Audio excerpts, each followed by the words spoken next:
Separated സോണിൽ കാവ്യം നിൽക്കുന്നു ബാവുട്ടിയുടെ നാമത്തിൽ അഭിനയിക്കുമ്പോൾ എന്ന് ഞാൻ പറയും.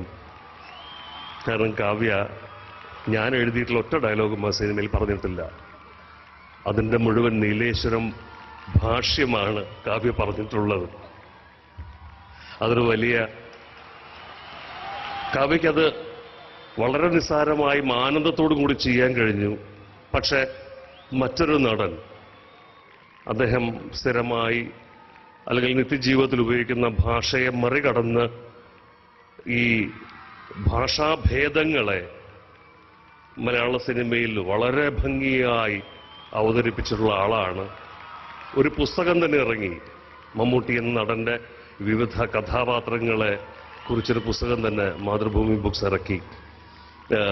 മമ്മൂക്ക മലപ്പുറം എന്നാണ് ഞങ്ങൾ ആ സിനിമയുടെ പശ്ചാത്തലത്തേക്ക് പറഞ്ഞത്. മലപ്പുറം ജില്ല മഞ്ചേരി അതെ.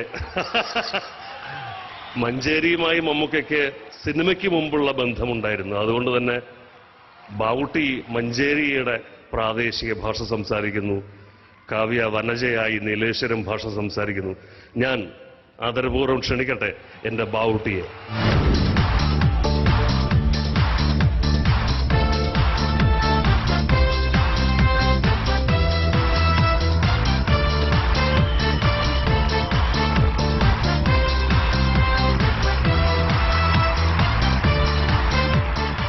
നിങ്ങളിപ്പോ വന്ന ദുബൈക്ക് ഞാനടപ്പം ഞാനെടുത്തന്നില്ലുണ്ടായിനി ഞാനവിടെ പോയിനി.